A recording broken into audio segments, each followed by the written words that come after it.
جڑ ہوتی ہے, جو مین الفاظ ہوتے ہیں کہ انہوں نے کہا رسول اللہ صلی اللہ علیہ وسلم جب نماز میں بیٹھ کر دعا کرتے تو اپنا دایاں ہاتھ اپنی دائیں ران پر اور بایاں ہاتھ بائیں ران پر. یہ جو سارا مضمون ہوتا ہے نا حدیث کا, اس کو کہتے ہیں حدیث کا متن. یہ دو چیزیں بھی آپ کی کلیئر ہو گئیں جناب. اس کے بعد اگلی جو ہم نے مزید جو اقسام یہاں پر ہم نے لکھی ہیں ان کے بارے میں ہم آپ کو بتاتے ہیں, اور یہ اکثر آپ ویڈیوز میں سنتے بھی رہتے ہیں. سب سے پہلی قسم ہے جی مرفوع حدیث. اکثر لوگ یوز کرتے ہیں کہ یہ مرفوع حدیث ہے. مرفوع حدیث ایسی حدیث ہوتی ہے جس حدیث میں کسی قول, عمل, صفت یا تقریر کی نسبت نبی صلی اللہ علیہ وآلہ وسلم سے کی گئی ہو. یہ نسبت کسی صحابی نے بیان کی ہو یا کسی اور نے, اس سے فرق نہیں پڑتا.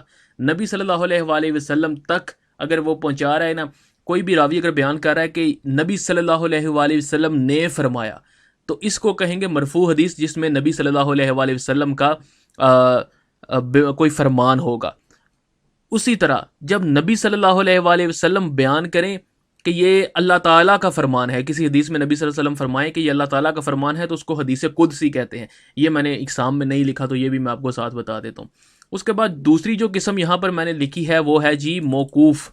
موقوف حدیث, کسی صحابی کے قول, فعل یا تقریر کو حدیث موقوف کہتے ہیں. یعنی اگر کسی نے روایت کی اور اس روایت کا سلسلہ ختم ہوتے ہوتے اس نے کہا میں نے اس سے سنا, میں نے فلاں سے سنا, میں نے فلاں سے سنا, اور کرتے کرتے کرتے یہ کسی صحابہ کرام میں سے کسی صحابی تک جا پہنچا. جیسے کسی نے کہا کہ میں نے حضرت عبداللہ بن عمر کو دیکھا وہ اس طرح نماز پڑھا کرتے تھے, تو حضرت عبداللہ بن عمر کا جو فعل ہوا ادھر تک جو پہنچایا انہوں نے, اس کو کہتے ہیں حدیث موقوف. اس کے بعد آتی ہے حدیث مقطوع. مقطوع کیا کہتے ہیں, کسی تابعی تک جب یہ پہنچے گی نا تو اس کو کہیں گے مقطوع. نبی صلی اللہ علیہ وسلم تک پہنچی تو مرفوع, صحابہ تک پہنچی تو موقوف, اور تابعی تک پہنچی تو مقطوع. اس کے بعد آتی ہے حدیث متصل.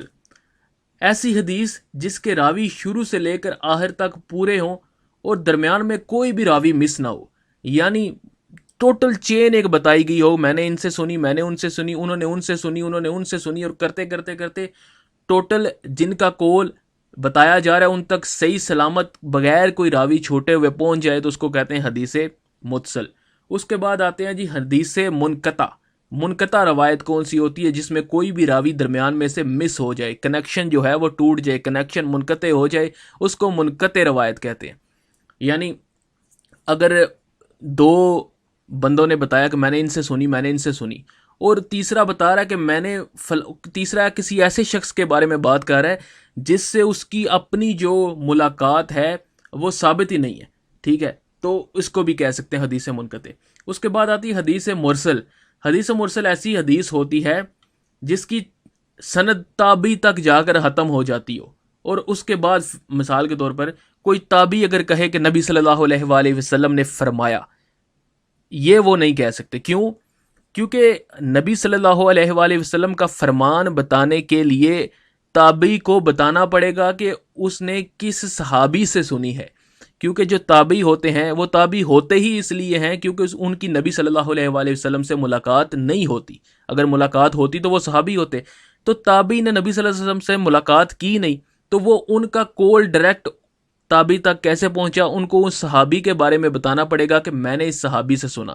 اگر وہ صحابی کے بارے میں نہیں بتا پاتے, ڈائریکٹ حدیث جو ہے نبی صلی اللہ علیہ وسلم سے روایت کرتے ہیں, تو اس کو حدیث مرسل کہیں گے, جس میں صحابی تک وہ نہیں پہنچا سکے, ٹھیک ہے. اس کے بعد جناب ایک اور حدیث کی قسم ہے جس کو میں نے ادھر لکھنا میں پھر بھول گیا ہوں, اکثر آپ نے سنی ہوگی, حدیث متواتر. مجھے ادھر سے یاد آیا کہ حدیث متواتر وہ ہوتی ہے جس کی سند بھی پوری ہو اور ہر زمانے میں اتنے لوگوں نے اس کو روایت کیا ہو کہ وہ آپ کو مطلب آپ کی جو عقل ہے وہ تسلیم ہی نہ کرے کہ یہ حدیث غلط ہو سکتی ہے. ہر زمانے میں لوگوں نے اس کو بیان کیا ہو, اتنی مشہور ہو جائے اور اس کی سند بھی پوری ہو, اس کو کہتے ہیں حدیث متواتر. جو عمل نسل در نسل اور کہنا اجماع امت سے آپ تک ٹرانسفر ہوتی رہی ہو, ٹھیک ہے, اس کو کہتے ہیں حدیث متواتر. اس کے بعد جناب سب سے زیادہ استعمال ہونے والے جو دو الفاظ ہیں وہ ہے صحیح حدیث اور ضعیف حدیث. صحیح حدیث ایسی حدیث ہوتی ہے جو سب سے اعلیٰ مرتبے کی حدیث ہوتی ہے. اس میں تمام راوی بھی پورے ہوتے ہیں, پوری سند بھی پوری ہوتی ہے, اور راوی جو ہوتے ہیں ان میں خاص کوالٹیز ہوں گی. جتنی بھی چین بیان ہوئی ہے نا کہ انہوں نے بتایا پھر انہوں نے بتایا پھر انہوں نے بتایا, ان سب میں یہ کوالٹیز بھی ہونی چاہیے جو میں بیان کرنے والا ہوں. ان میں ایک کوالٹی یہ ہونی چاہیے کہ سب عاقل ہوں, سب بالغ ہوں, کوئی بھی ان میں سے جھوٹ نہ بولتا ہو, سب متقی ہوں. اگر کسی سے کوئی گناہ کبیرہ سرزد ہوا ہو تو اس کی توبہ بھی کر لی ہو. اس کے بعد ننگے سر نہ گھومتے ہو, سرے راہ بیٹھ کر پیشاب نہ کرتے ہو. ٹھیک ہے. اس کے بعد بازار میں بیٹھ کر کھاتے نہ ہو, ہوشیار ہوں.